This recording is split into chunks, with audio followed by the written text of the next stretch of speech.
계획 취소량을 확보하기 위하여 필요한 저수 용량의 결정에 사용하는 계획 기준년의 표준으로 가장 적절한 것을 찾는 문제입니다. 이것은 많이 출제되고 있죠. 10개년에 제1위 정도의 갈수를 선택해주면 됩니다.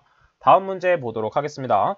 수격작용을 방지 또는 줄이는 방법이라 할 수 없는 것을 찾는 문제네요. 그럼 먼저 수격작용이 뭔지 알고 있어야지 방지 또는 줄이는 방법을 찾아낼 수가 있겠죠. 수격작용은 물이 관로를 친다라고 해서 영어로 했을 때는 워터 해머라고 합니다. 물망치라고 하는데 망치처럼 물들이 관로를 공격한다 이렇게 생각을 해주면 됩니다. 그럼 일반적인 관로를 한번 보도록 할게요. 이런 관로가 존재한다고 보도록 하겠습니다. 내부에는 물들이 이동을 하고 있는데 갑작스런 유속 변화나 갑작스런 개폐가 발생함으로써 이 물들이 마구 옆으로 튀는 현상들입니다. 따라서 일반적으로 흐르다가 튀기 때문에 이 관로에 손상을 입혀주게 되는 것이죠. 자, 그럼 이것을 베이스로 한번 방지 또는 줄이는 방법을 한번 알아보도록 하겠습니다. 1번, 펌프에 플라이휠을 붙여 펌프의 관성을 증가시킨다. 이 부분에서 학생분들이 많이 헷갈려 합니다. 펌프의 관성이 증가되면 안 좋은 거 아닌가? 일반적으로 마찰력이 증가하면 안 좋긴 하지만 관성이 증가한다는 뜻은 무엇이냐면 관성의 법칙을 생각해 보면 됩니다. 관성은 자기가 움직이고 있으면 움직이는 힘, 정지해 있으면 정지하고 있는 힘을 유지하는 것이 관성이라고 합니다. 마찬가지로 펌프 내부의 유체들은 계속해서 이동하고 있기 때문에 이동하는 힘을 계속 증가시켜주는 것이 중요한 포인트가 되겠죠. 왜냐하면 갑자기 멈추게 되면 이만큼 수격작용이 발생하기 때문입니다. 따라서 틀린 보기가 아니라 맞는 보기가 되겠고 2번, 흡입축 관로에 압력 조절 수조를 설치하여 부압을 유지시킨다고 했는데 일반적으로 흡입축 관로에 설치하는 것이 아니라 토출축 관로에 설치하게 됩니다. 따라서 답은 2번이 되겠으며 3번과 4번 보기도 한번 읽어봐 주시면 되겠습니다. 계속해서 다음 문제 보도록 할게요. 23번 문제, 도수관을 설계할 때 평균 유속 기준으로 가로에 옳은 것을 찾는 문제입니다. 자, 도수관의 유속 나왔다 하면은 바로 368을 생각해 주면 됩니다. 368이 무엇이냐 하면 처음에는 상수, 그 다음에 하수, 마지막은 우수입니다. 상수도 간의 최저 유속, 최저 유속은 0.3, 그 다음에 하수는 0.6, 우수는 0.8이 됩니다. 그 다음 마찬가지로 최대 유속은 무엇이냐면 상수, 하수, 우수 모두 3m/s로 동일한 부분이 있죠.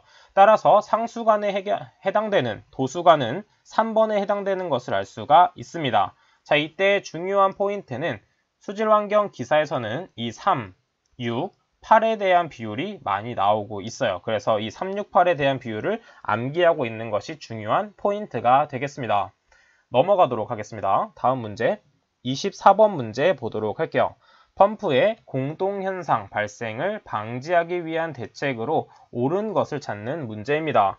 공동현상은 앞에서도 많이 다뤄드렸지만 말 그대로 유체가 흐를 때 압력이 저하됨으로 인해서 안에 있는 것들이 기화되는 현상을 공동현상이라고 합니다. 마찬가지로 유체가 계속 흘러야 되는데 중간에 기체가 발생하다 터지게 됨으로써 임펠러에 손상을 가해주게 되는 것이죠. 자, 그럼 1번부터 보도록 하겠습니다. 펌프의 설치 위치를 가능한 한 높게 한다고 되어 있습니다. 펌프를 높게 설치하게 되면 그만큼 빨아들이는 힘이 더 커져야 되기 때문에 이 공동현상이 더 많이 발생하게 되는 것이죠. 따라서 틀린 보기가 되는 것이고 2번, 흡입관의 손실을 가능한 한 작게 하여 가용 유효흡입수들을 크게 해줘야 됩니다. 2번이 맞는 보기. 3번, 펌프의 회전 속도를 높게 선정한다고 하였는데 회전 속도를 높게 선정하게 되면 임펠러가 더욱 빠르게 돌게 되고 그러면 압력이 더욱 낮아지게 돼서 상대적으로 기화되는 양이 많아지게 됩니다. 그러면 상대적으로 임펠러에 가하는 힘이 더 많아지게 되겠죠. 따라서 높게 선정을 하면 안 되고 가능한 한 낮게 선정을 해줘야 됩니다. 그 다음에 4번도 틀린 보기가 돼서 2번이 맞는 보기가 된다는 것을 체크해 볼 수 있겠죠. 앞서 했던 수격작용과 지금 문제에 있는 공동현상에 대한 것은 2차 시험인 실기에서도 많이 출제되기 때문에 원인과 방지 대책을 반드시 암기해 두시는 게 좋습니다. 그럼 다음 문제 계속해서 보도록 할게요. 26번 문제입니다. 지표수의 취수를 위해 하천수를 수원으로 하는 경우에 취수탑에 관한 설명으로 옳지 않은 것을 찾는 문제입니다. 자, 취수탑은 말 그대로 탑입니다. 탑. 이런 식으로 탑이 있어서 그림을 제가 잘 못 그려서 이렇게 수문이 있고 이 안쪽에 물이 이렇게 차 있습니다. 그래서 문을 개방함으로써 이 물들을 밖으로 꺼내낼 수 있는 것이죠.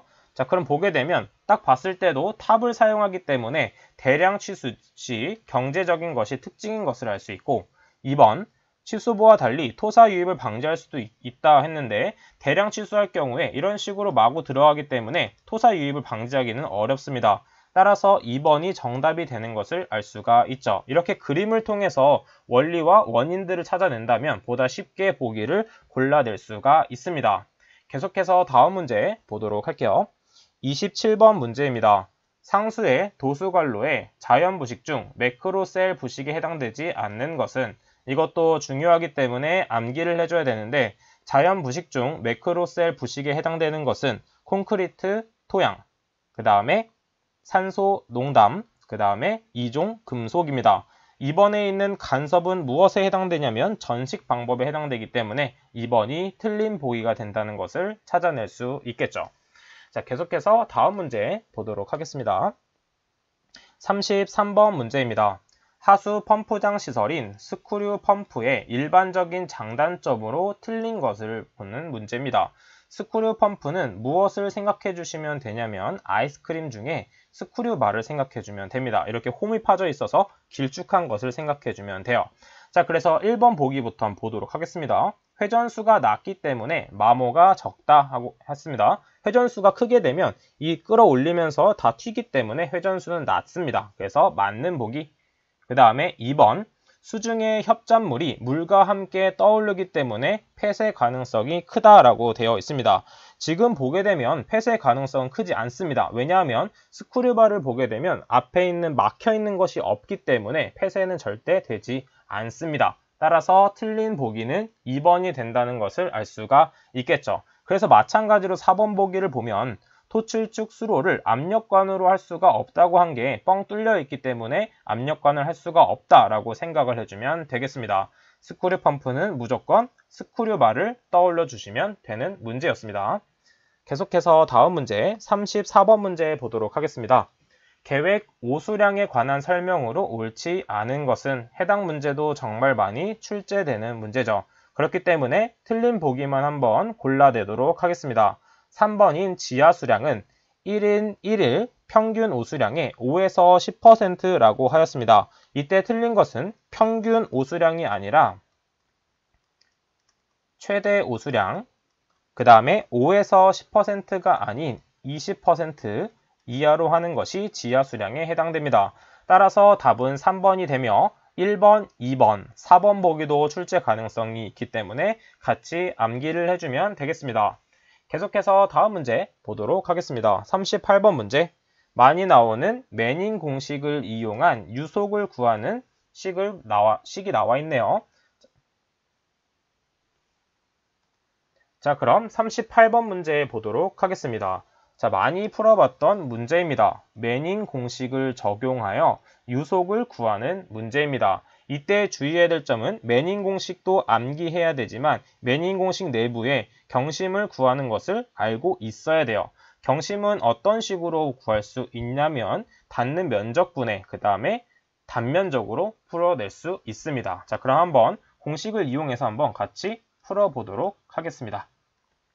자, 매닝 공식에서의 유속은 어떻게 구할 수 있냐면 조도 개수분의 1 곱하기 동수 경사의 2분의 1제곱 그 다음에 경심의 3분의 2제곱을 해주면 됩니다. 마찬가지로 이때는 원형관이면서 만관 기준이기 때문에 이때 경심을 어떻게 구할 수 있냐면 경심 R은 4분의 D로 표현할 수 있습니다. 이 공식이 유도되는 것은 강의에 있기 때문에 한번 보시는 것을 추천드리겠습니다. 자, 그래서 지금 직경이 1m로 주어져 있기 때문에 이 뒤에 바로 1m를 대입을 해서 계산을 하게 되면 0.0 25 미터가 나온다는 것을 알 수 있고 나머지 인자들은 그대로 대입만 하면 되기 때문에 바로 매닝 공식을 이용한 유속을 구해낼 수가 있습니다. 따라서 조도계수는 0.013분의 1이 되고 그 다음에 곱하기 동수구배는 0.01로 나와 있죠. 0.01 그 다음에 2분의 1제곱 그 다음 곱하기 경심은 0.25에 그 다음에 3분의 2제곱을 해주면 됩니다. 자, 계산기에 그대로 대입하면 2.72 m/s라는 값이 나온다는 것을 알 수가 있죠. 해당 문제는 중요하기 때문에 반드시 암기해야 되고 이 경심 구하는 문제도 자주 출제되기 때문에 같이 암기해 주는 게 중요한 포인트가 되겠습니다. 자, 그래서 38번 문제까지 풀어보았는데 이렇게 계산 문제가 한두 문제가 있고 나오더라도 우리가 자주 접해봤던 문제이기 때문에 충분히 풀어낼 수가 있습니다. 또한 앞에서 배웠던 것처럼 단순 암기하는 수치를 암기하는 부분이 많기 때문에 따로 정리를 해서 암기하는 게 이 과목의 포인트가 되는 것입니다. 자, 그러면 3회차에 대한 기출문제는 여기까지 풀어보도록 하겠습니다. 그럼 저는 다음 시간에 뵙도록 할게요. 감사합니다.